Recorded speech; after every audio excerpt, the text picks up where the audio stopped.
Hey guys, Rob Hogue here, Bass Stalker Fishing. Doing a little post-spawn bass fishing today. I'm going to show you how to do floating worms.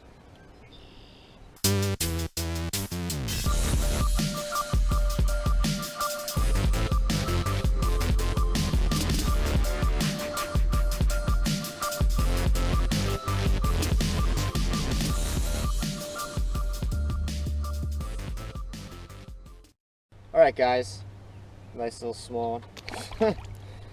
Alright, trick worms. It's a great way to fish. It's really good for kids too because you just get a lot of bites. This is just a Zoom trick worm. It's a floating worm, and there's really no wrong way to fish a floating worm. I like to use it on spinning tackle just because I'm fishing it with no weight with just an offset hook. Now, this is I'm fishing here in the post spawn, and it's a pretty weird time to fish because fish are scattered. They could pretty much be anywhere. But the beauty of a trick worm is you get a lot of bites, especially on tough days. It's not something that the fish get to see. It's just a floating straight tail worm. It's got very minimal action, but there's many different ways to fish it. Most of the time, I'm always going to have this Texas rigged weedless. But there's a couple different ways. The normal way is to cast this bait out and kind of treat it like a topwater, almost like a walking bait. I'll just have a little bit of slack in my line, and I'll just give it a couple twitches, and it'll stay right up on top that way. And sometimes that's what they want. A couple twitches and a pause, and then you keep twitching and pause, whatever cadence you're figuring out that works. And sometimes that's what they want. But today I tried that. It wasn't working. So I kind of just mixed it up a little bit, and I figured out they really want it casted out. They want it to do the twitch it a couple times and then just let it sink. So that's what I've been doing. And sometimes you're gonna want it to let it get down in the water column a little more before you start twitching it and kind of keep it under subsurface. Sometimes they want it on top and they want a fast cadence. But today, it's a tough bite. I've caught two on a little swim bait, a little 4-inch swim bait, and the rest have been on a trick worm. I started with a red, I forgot what it's called, and then I had to switch to this green pumpkin with a chartreuse tail. I'm going to show you real quick how to rig this up. I'm fishing it on my 7-foot medium action spinning rod. I just got a 3 offset hook, and to rig this bait, you want to find the flat side. That's the side the hook's going to come through first. Okay, so you just come in through the nose. I like to go down to where the bend of the hook starts, come out the flat side, run that bait all the way up your hook. So now your hook's going to go back through the flat side so that it's like this. Then all I'm going to do is I'm going to pinch some of this plastic ahead of the hook point and kind of bury that hook point a little bit.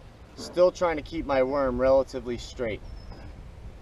And that's it. I like to put a little bit of, these are fish sticks. This is a shad flavor. I like to put a little bit of attractant flavor on them just because I feel that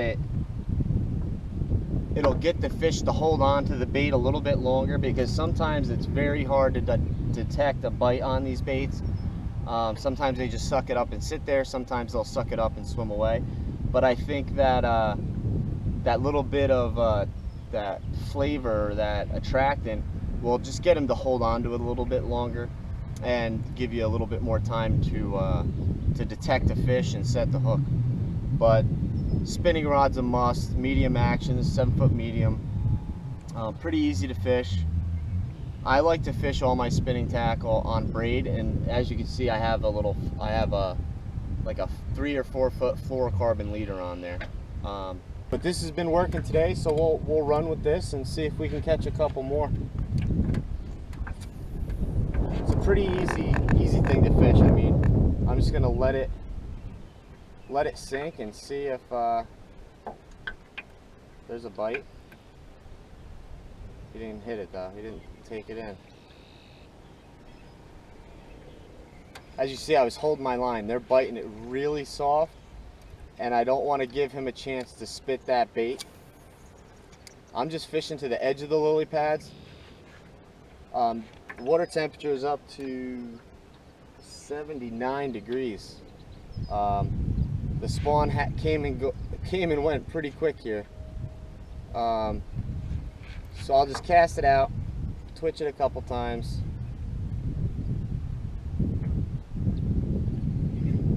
The beauty of this bait is that it's super easy to fish, so it's really good for like kids once they get past moving baits and they want to get into something a little more technical. This is a great bait to start them with because they still get a lot of bites, especially on tough days. This bait, floating worms, can salvage a tough day. And what more do you want? I mean, it's definitely a finesse tactic, but it's definitely a finesse tactic you need to learn.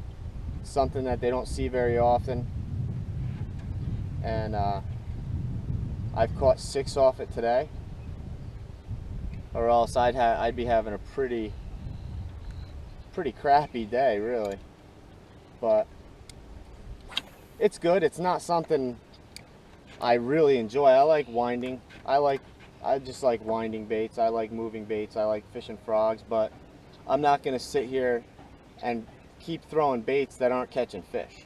I like catching fish more than I like throwing chatter baits and spinner baits and stuff like that. So if I have to slow down and throw a more finesse style bait, I'll do it.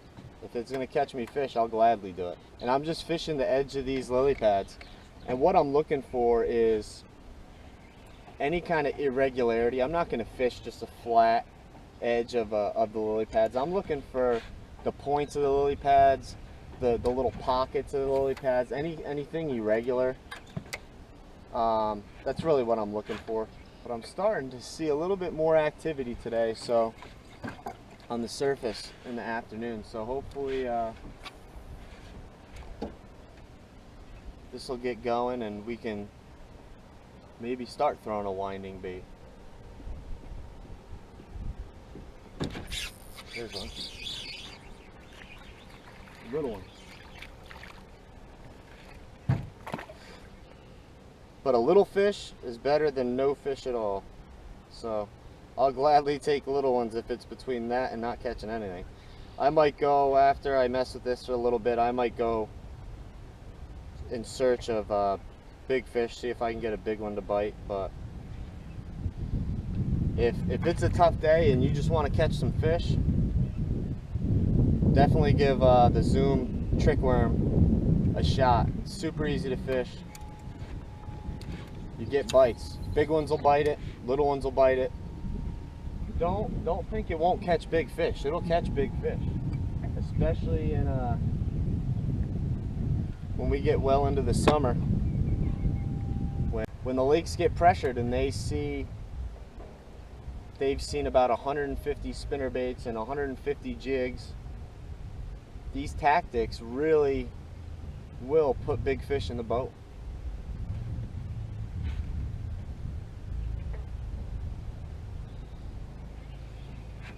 So definitely don't be afraid to throw them, especially if you're fishing tournaments or something like that. Don't be afraid to throw these baits, especially when the summer sets in and these fish get conditioned to some of these baits. You can really load the boat in a hurry with these baits. Guys, definitely check out the Zoom trick worm.